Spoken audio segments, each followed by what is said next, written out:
Suffice to say, it was a very memorable day in Gillette Stadium, Foxborough, Boston sports history, and Patriots Nation, as there was great action inside the stadium and an emotional reveal and a great congregation of beautiful fans outside as well. The Mike Vrabel era is off to a great start. We finally saw the Tom Brady statue. It feels like a metaphorical and literal torch was passed yesterday. The Pats kicked the Commanders' ass. We're all having a great time. Let's recap it all with your old pal Fitzy GFY on the latest 6 rings in football things. Here we go.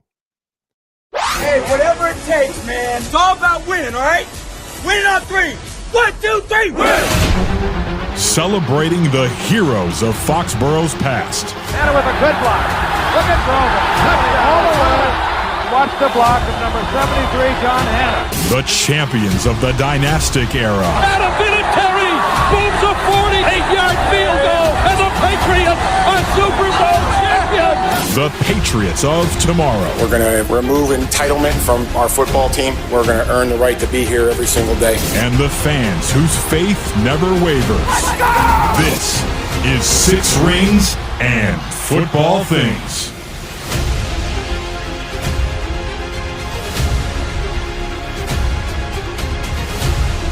And this ball's coming out. There's your speed depth. There it goes. Oh, there he goes.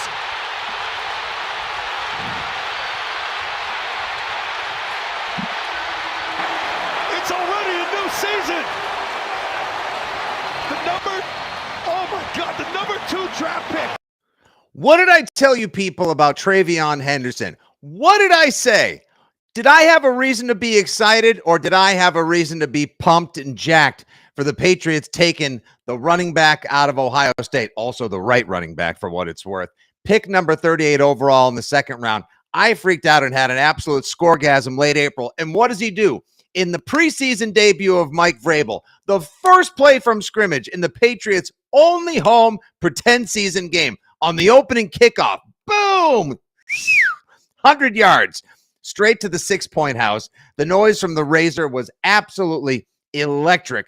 I don't think anybody reacted that way at Coldplay, AC/DC, Kenny Chesney, Post Malone, whatever.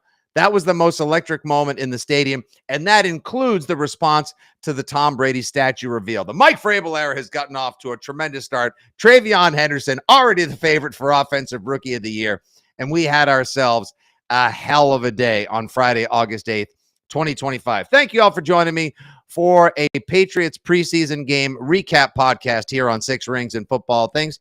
Your old pal Fitzy, like I said, here at the helm, a little solo pod just for a little Saturday congregation of the good Pats people that kind of want to continue reliving the highlights of what was an incredible, buzzworthy, electric day outside the Razor and also inside as well. People were looking forward to yesterday for a million different reasons. It's the Mike Vrabel coaching debut. They're coming off of their best practice in years, the joint practice on Wednesday. Could they keep the good vibes rolling? Would they look as competent, as professional, as buttoned up, as prepared as they did the other day? The Tom Brady statue, finally, months, if not literally years of speculation came to an end, all the way down to the dramatic reveal. We saw there was an apex to the statue. What was it? Is he hoisting a Lombardi? Is it a triumphant fist? Is he pumped, screaming, whatever? And then it turns out it's more of a stoic, reverent, Pro Football Hall of Fame, Roman soldier type of bronze statue. It's handsome. It's beautiful. I think a lot of people, most people love it. I put together a compilation reel of fan responses you can check out on my Instagram and WEI's Instagram at FitzyGFY. There we go. Quick plug. Thank you. Obviously, fans are, predisposed and ready to love the Brady statue because it's a freaking statue of Tom Brady, for God's sakes. I think some fans maybe a little underwhelmed or just left wanting a little bit more because they were looking for more of a what did Mrs. Fitzy say when I got home late last night? It's a handsome statue. It just isn't like a Tom Brady pose.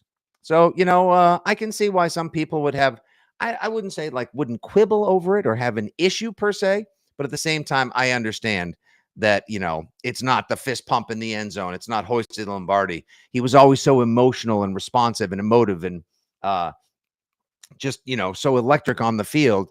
To have that statue just sort of be, kind of quiet and plaintive like that. But also it's very striking.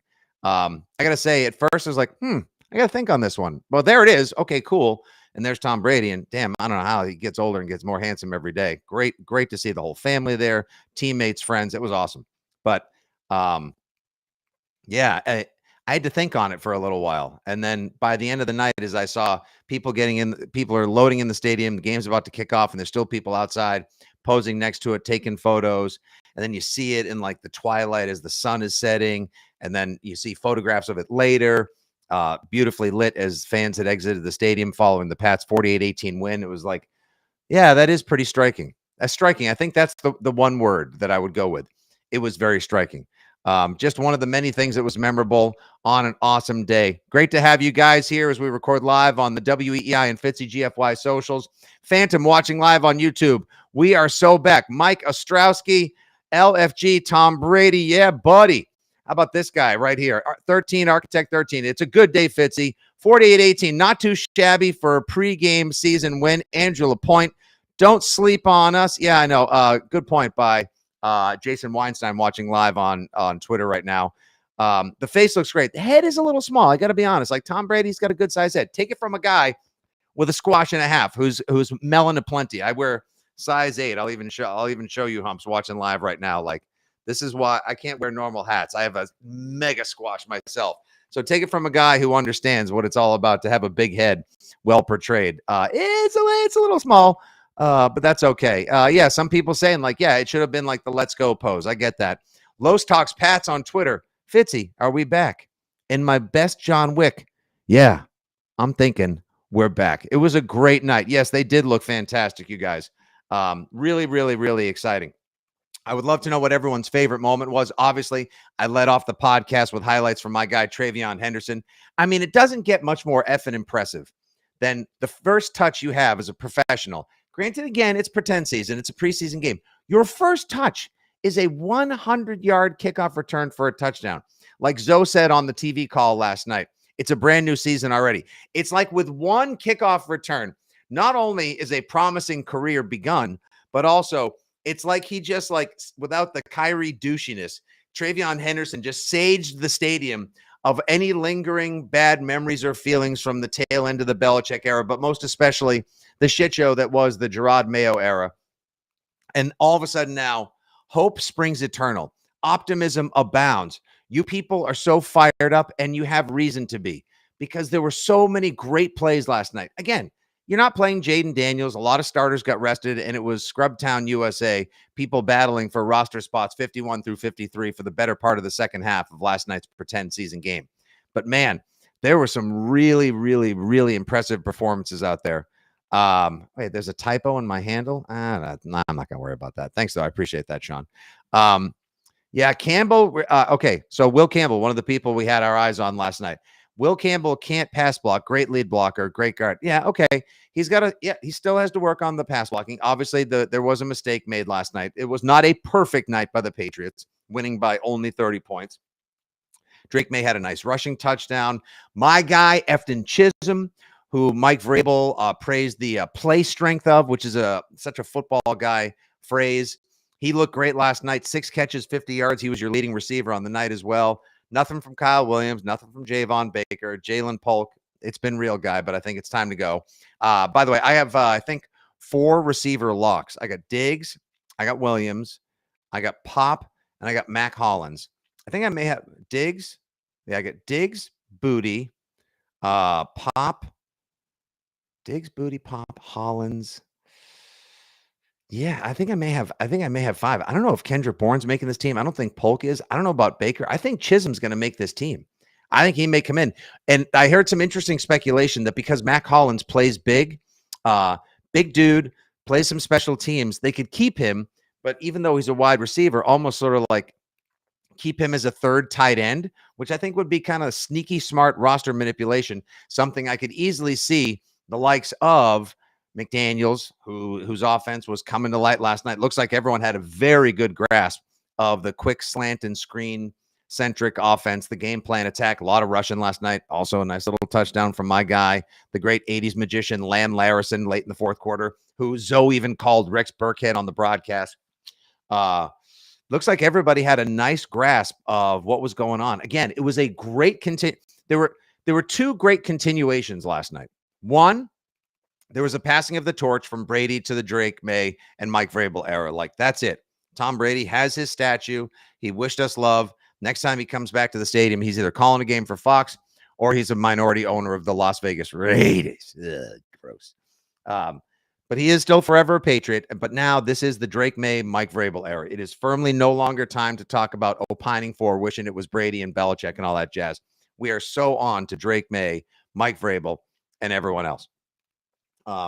So there was that. And two, the Patriots look just as good as they did on Wednesday. You might have watched my recap. You could probably heard on the radio, all the guys you follow, the Perrys, the McDaniels, the Reeses, the Currans, the Callahans and such, all told you, like, shit, Pats look pretty good this week. Like, this is so not what we have seen the last couple of years. And it just continued on last night. It looked so much better from opening kickoff to final whistle last night at the Razor. Fans look like they had a great time. A lot of good plays, a lot of positive plays, very few negative yardage plays. Although there was one bad play by Drake May early on. Looked like there was a little bit of a confusion with the rookie side of the line with Jared Wilson, who's been very impressive in camp. Will Campbell, who I know everyone is going to scrutinize and watch every play over. And, you know, I know he's going to die for his quarterback out there in the field, but hopefully he don't get him killed first.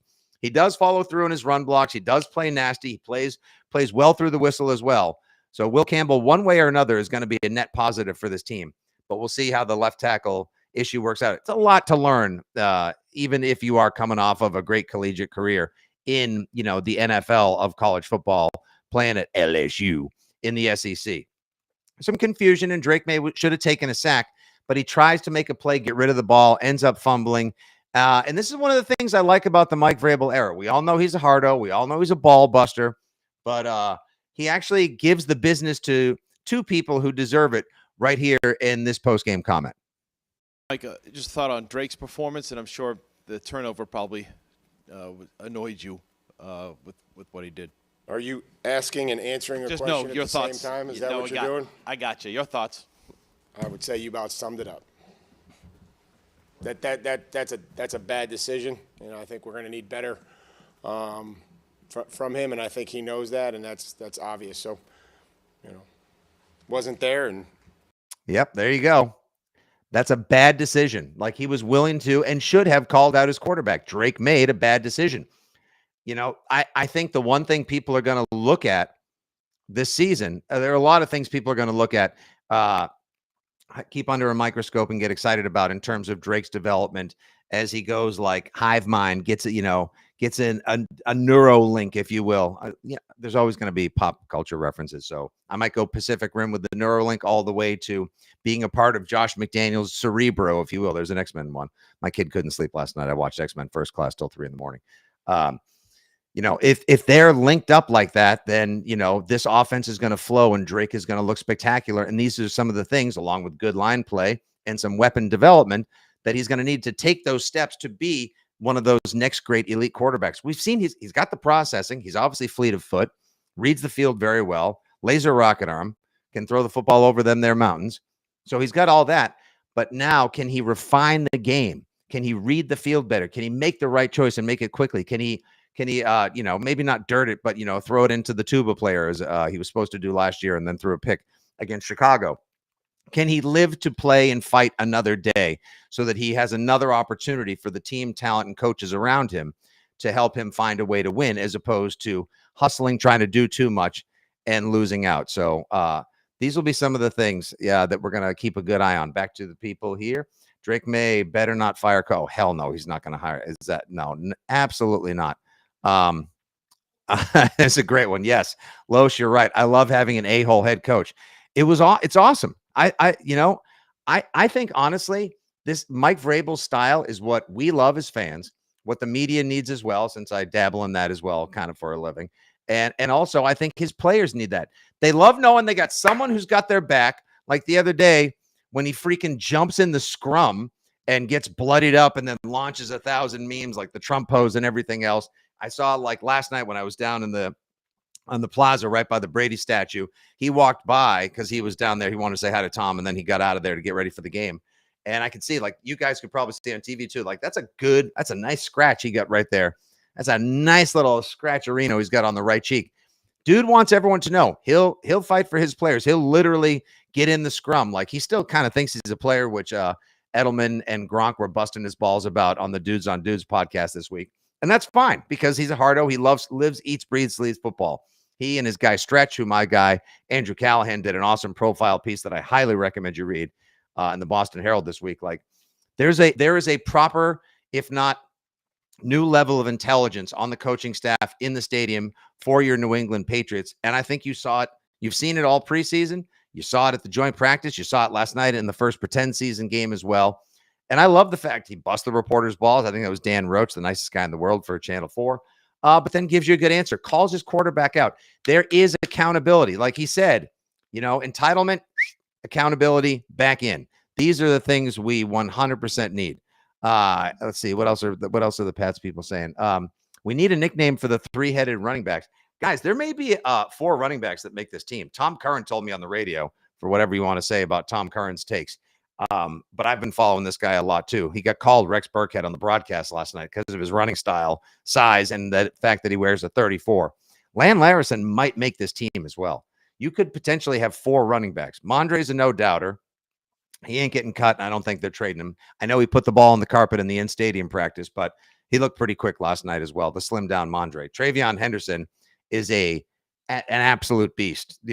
Take all of your expectations you had for him and just go ahead and maybe take him up a notch or two, because there will be no rookie management of Trayvon Henderson. Like, it's not going to be like, they have a rookie running back who gets a little bit of use and they're getting him ready for 2026. No. He will be deployed early and often, frequently and strategically. I know everybody under the sun knows that he can pass protect his balls off.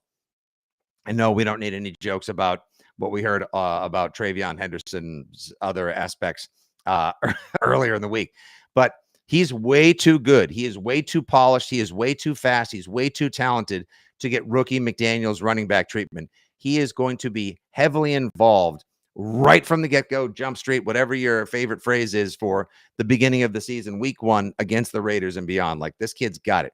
Antonio Gibson, great kickoff return last night as well for 70 yards. I think a guy like him, who's a good running back that has take it to the outside speed, can also fight for yards between the tackles, former wide receiver in college, and has returner capabilities. Not only is he going to be on this team, I think that's exactly the kind of guy like Henderson and Gibson. Oh my gosh, McDaniels is going to have so much fun in whatever the full, complete McDaniels 3.0 offense is, deploying guys like that. They are going to get heavy run in this offense as well. I can't tell you who's going to be the leading receiver or the number 2 receiver past Diggs. It's probably going to be Pop Douglas because there's legit chemistry between May and Pop. But after that, we'll see who wants to slide up and grab 3. Is it Hollins? Is it Kyle Williams? It's probably going to be Kayshon Boutte. So there's your 5 that make it. And I still think Efton Chisholm makes it. Again, you don't have 6 catches for 50 yards and a touchdown, be a frequently targeted receiver, and have your coach afterwards talk about your play strength, your speed, your quickness, your work ethic. Like, he's more than just a good camp story at this point. And I know everyone like, oh, good. Yes. New England with the tiny white receivers. The return to Brady's Pygmies. There we go. Oh, you can get, him and Lan Larison and Hunter Henry and call it the Nantucket formation. All right. We're not going back to, also there's a reason why these guys work in the McDaniels offense.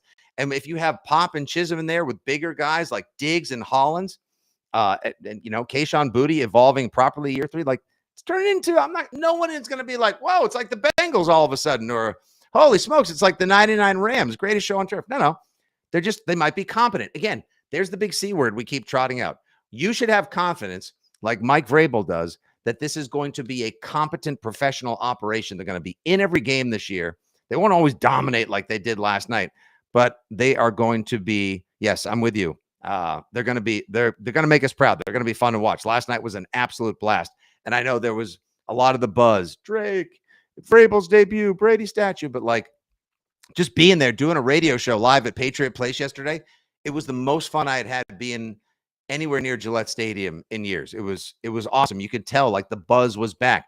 There's national interest again, and it's not just because like, what is Gerard Mayo doing? What happened to Bill Belichick's Patriots? No, it's more like, yeah, the Pats, they're on the way back. This is a fun football team to watch again. I'm with you, Sean Hennigan, watching live on YouTube now as we record the latest 6 Rings and football things. Chisholm is making it. He stood out with the 2s and 3s big time. That's exactly what I'm talking about. Cool running backs. Oh, I like that one for the nickname. Jordan Watson, the Foxborough 4.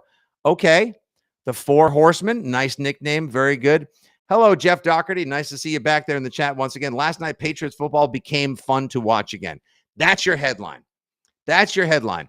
Everything you'd heard, everything you'd hoped for, Patriots football did indeed become fun to watch again. And now back to the Brady statue real quick. Did you guys like it? Just, let's chime in with our thoughts here so I can engage you guys a little bit and put more of the Patriots fans and the Foxborough faithful's thoughts out there on the Brady statue. Full 17 feet tall, 12 feet of bronze Brady goodness, then the 5-foot stone pedestal with all the etchings of like all the Super Bowl wins and the scores and everything else. I love the 17 for the 17 division titles. As Mr. Kraft said, we are all Patriots. It is very striking. It is a little serious. It's stoic. It's kind of emotional at the same time. I wonder why, though, in choosing that more serious pose as opposed to just like, yeah, like, the fist pump or like holding the Lombardi up, screaming because Brady was so emotional. It was an interesting choice for sure. Yeah. Okay. Yeah. People are saying the head's a little bit too small. I got you. Yeah. Let's see what else we got. I know I'm late to the pod, but how about Trayvon 6 to midnight? You got it, baby. Yeah. By and large, it's great that, to what I'll say is this, like, how many other stadiums do you have bronze football players? Not so many. And some people pointed out like, well, the Bobby Orr one is him like tripping in the air after he scores the game-winning goal in the Stanley Cup against St. Louis. The red statue, Burt, like it all looks like they're in action in their iconic, memorable poses. I don't ever remember Brady just like standing there, like fist raised in triumph, just like solidarity. We must form a union. Some people were like, does that sort of look like the famous like protest pose from the Olympics in 1968? Like, it ain't like that. This is an artist's interpretation. There's a whole breakdown video you can watch at patriots.com talking to the sculptor.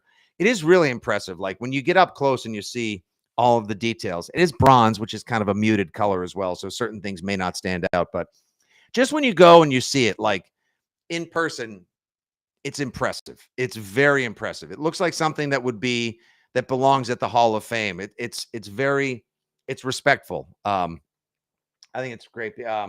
Okay, the head looks a little small because the shoulder pads are kind of big. Okay, I got that. Another one weighing in. This is Pat's Coach 7C. Nice, but not great. Okay, I mean, it is. It's Tom Brady, so it should be great. But everyone's head looks small in a football uniform with no helmet on. That's another fair point as well. I mean, okay, it's underwhelming, says 13 Architect. Brady has more iconic poses. Why that one? I think they just kind of, I don't know if they didn't want to like have him screaming because then that would be harder to do. And then a bird can land in his mouth. I don't know.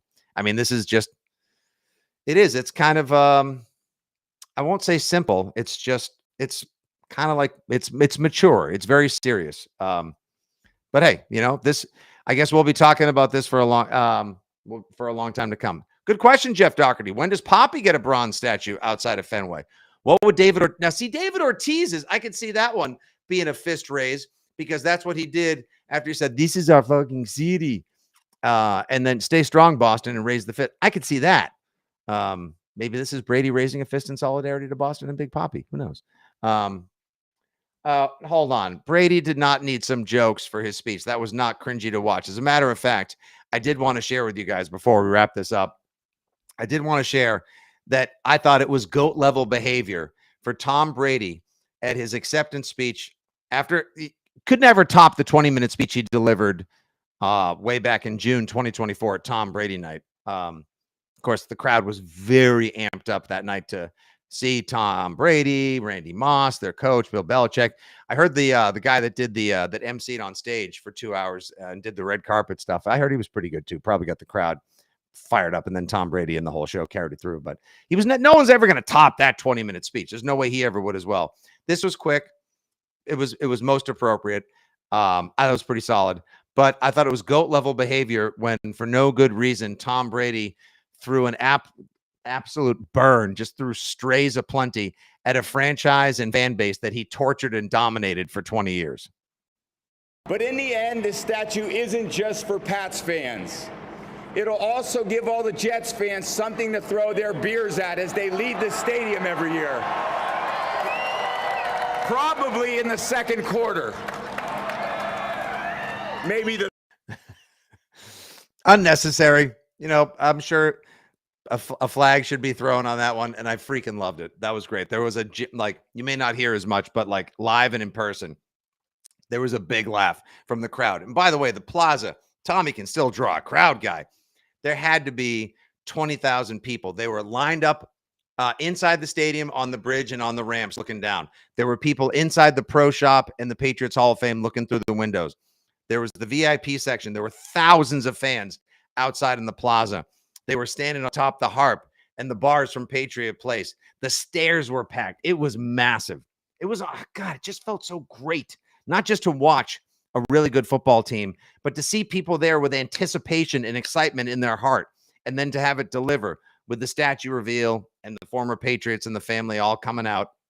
And then the baton gets passed, and it's Drake May and Mike Vrabel time. And they and their team did not disappoint last night. All right, so let's just grab a couple final thoughts here. Oh, wow. Jeff Stenberg, great comment. The statue that belongs outside of Fenway should be Remy or Orsillo. I miss them. Oh, man, I do too. JETS, just end the sea. I knew you guys love that. The butt fumble could have been a mention as well, but amazing stuff. That's a great question. This is a great question right here. This is a great question. The Fitzy statue will be erected outside the Golden Banana. I'll take it. Just curious. Paul asked this question on YouTube. Has anyone ever taken it to the house on their first touch as a rookie? That's a good question. You know what? I'm going to put our stats and research department to work on that one when we hit you back on the radio Monday, 2 to 6. We'll have a Drake May interview on the First Patriots Monday on WEEI as well. I'm going to see. I'm going to try. I will effort an answer on that one. So either in the next Six Rings pod, the next live stream, next radio show, we will figure that out. Oh, wait, hold on. Yes. Excellent one, Jeff. Rex Ryan finally able to come by and kiss Brady's feet. Gross. Brilliant. Well done. +1 for you, my friend. Wait, hold on. Someone was disappointed in Drake May last night. Look, he played a little longer. You got more than just one series. You got a couple series out of him as well. Look, he's growing. He's learning a lot. Like I've told you guys, and I think I mean it. Like not just like to prepare to be disappointed. Dobson's first catch was a touchdown. Interesting. Okay. And then look what happened. So please don't go the way of Aaron Dobson.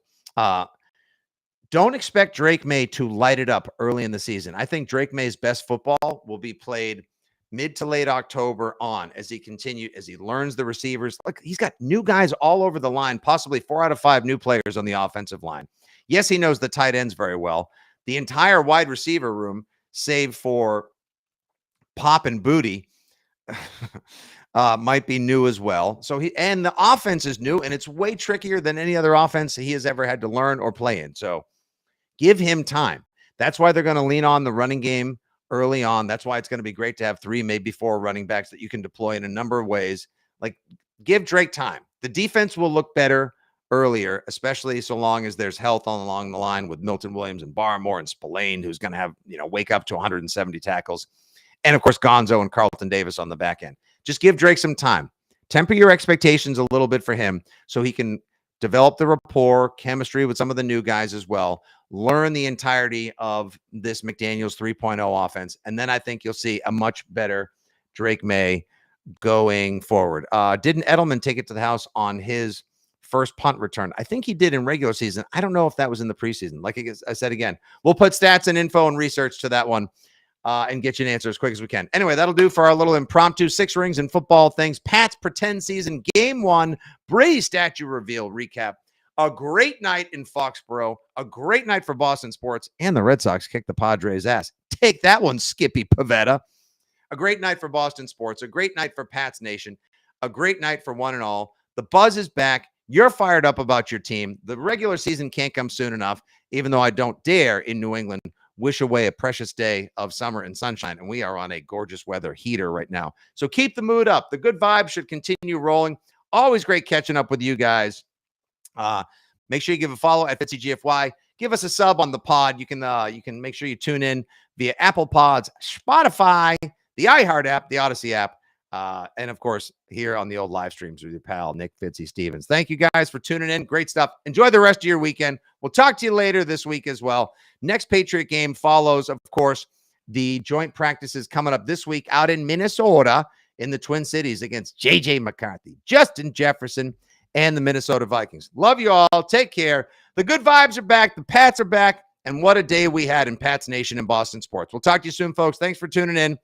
Till the next time, be well, drink up, be nice to your kids. God bless. And as always, go Pats.